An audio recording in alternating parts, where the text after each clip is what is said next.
Hello student, आज हम discuss करेंगे voltage distribution over a string. इसमें क्या होता है, हमारी नंबर ऑफ डिस्क एक स्ट्रिंग के रूप में लगी हुई होती हैं, उसके अक्रॉस वोल्टेज क्या होता है और करंट क्या होता है उसके बारे में आज हम जानेंगे।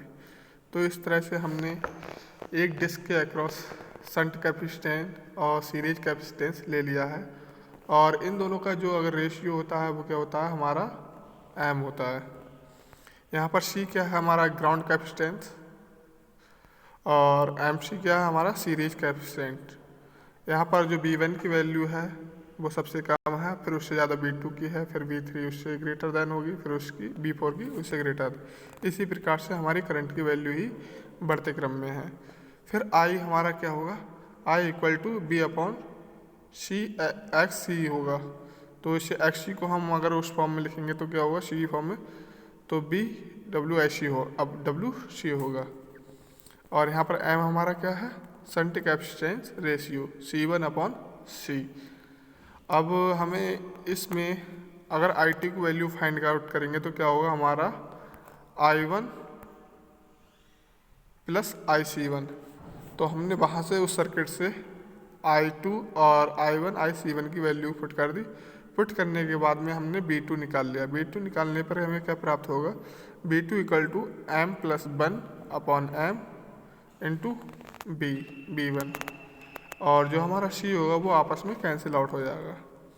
ऐसे ही हम नेक्स्ट I3 बराबर निकालेंगे तो क्या होगा, I2 प्लस IC2। फिर इनकी वैल्यू पुट कर देंगे। पुट करने पे हमें क्या मिलेगा, पुट करने पे हमें B3 की वैल्यू भी मिलेगी। B3 की वैल्यू क्या है, M square plus 3M plus 1 upon M square into में B1। और नेक्स्ट हम I4 निकालेंगे तो कैसे निकला, I4 इक्वल टू क्या होगा, I3 प्लस IC3। तो इनकी वैल्यू हम उसी फॉर्मूले से पुट कर देंगे। IC3 की वैल्यू हम निकाल ही चुके हैं, क्या होगा, IC B1 plus B2 plus B3 into omega C। और इस तरह से हम इसे कैलकुलेट कर देंगे तो क्या हमें B4 की वैल्यू फाइंड आउट हो जाएगी। तो हमारे B4 की वैल्यू क्या होगी, MQ प्लस ब्रैकेट में M square plus 5M plus 1 bracket 1 upon में MQ और इंटू में B1। इस तरह से हम B1 B4 वो B2 B3 और B4 की वैल्यू कैलकुलेट कर लेंगे। और अगर हमें उसकी एफिशिएंसी अगर किसी भी सिस्टम में, जैसे कोई पावर सिस्टम है उसमें टावर में जो डिस्क लगी होती हैं उसकी स्ट्रिंग्स एफिशिएंसी निकालनी है, तो हम कैसे निकालेंगे, एफिशिएंसी इक्वल टू फार्मूला क्या होता है, वोल्टेज अक्रॉस द स्ट्रिंग।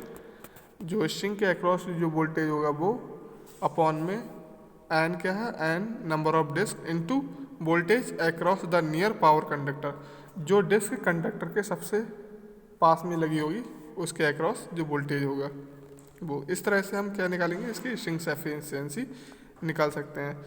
ये हमारा बहुत ही इंपॉर्टेंट फार्मूला है, इस पे बेस हमारे एग्जाम में न्यूमेरिकल्स भी आते हैं। Thank you so much.